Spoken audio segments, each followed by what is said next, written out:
trucker shortages are hitting record highs. According to the American Trucking Association, 80,000 truckers are needed in order to try and combat the ongoing supply chain crisis. Joining me right now is the CEO of the California Trucking Association, Shawn Yadon. Shawn, it's great to have you this morning. Thanks so much for being here.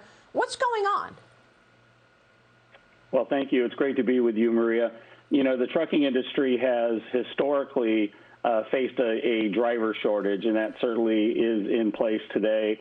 I would tell you with the pandemic over the past year and a half plus, we have definitely seen truck drivers leaving the industry, either temporarily or permanently. So that's definitely an issue.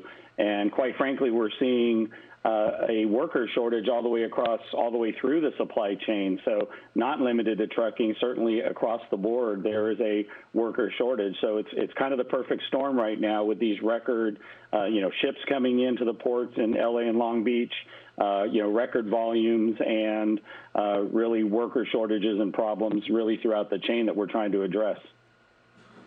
So what's the issue with the 100 ships waiting in the Pacific right now? Why can't they drop off the products? Is it largely truckers, or is the issue a longer-term issue?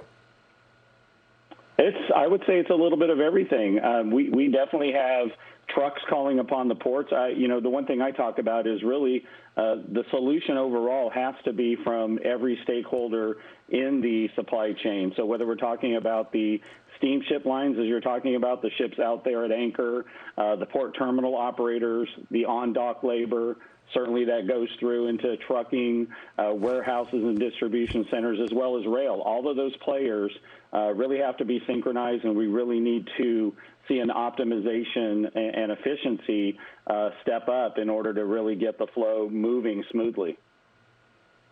Why such a shortage of drivers? And tell me about the vaccine mandate and whether or not that is also playing into this.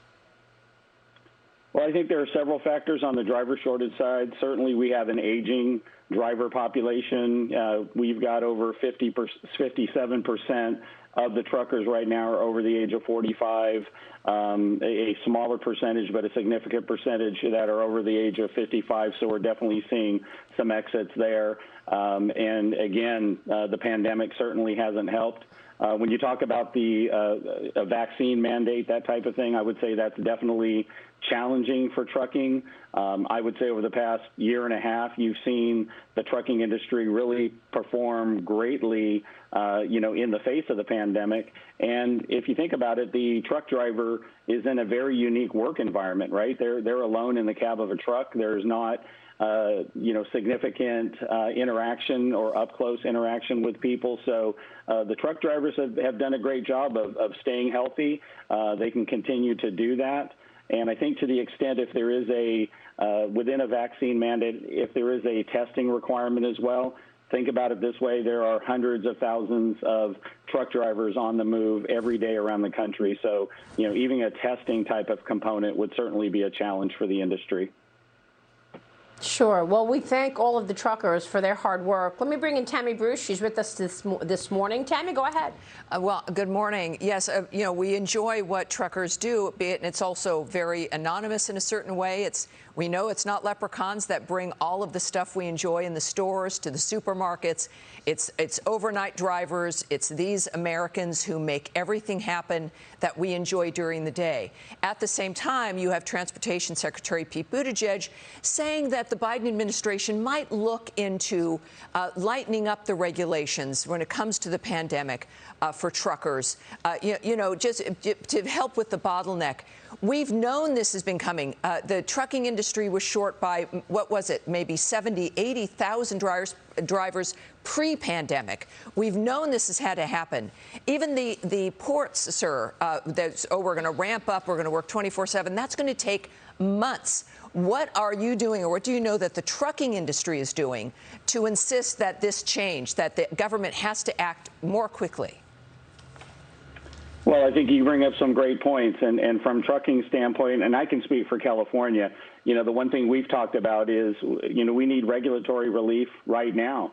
I think we're in a situation in California where a state of emergency related to the ports is certainly something that should be considered. The California Trucking Association joined with well over a dozen other business organizations and associations in California seeking that type of regulatory relief. Whatever can be done locally near the ports, even at the local ordinance level. Things as simple as, some of the cities have ordinances which restrict the hours of operation to be able to accept items into a store during the night. So I think, again, if you look at every step or every link in that supply chain, each one of us needs to be a part of the solution. It's certainly not, singled out to trucking and what we can do. We are there. We've always been there, and we will continue to deliver for the consumers. Shawn, it's great to have you. Thanks for all your work, and a big thank you to all those truckers out there. Keep on trucking. Thank you, Shawn. Thank you.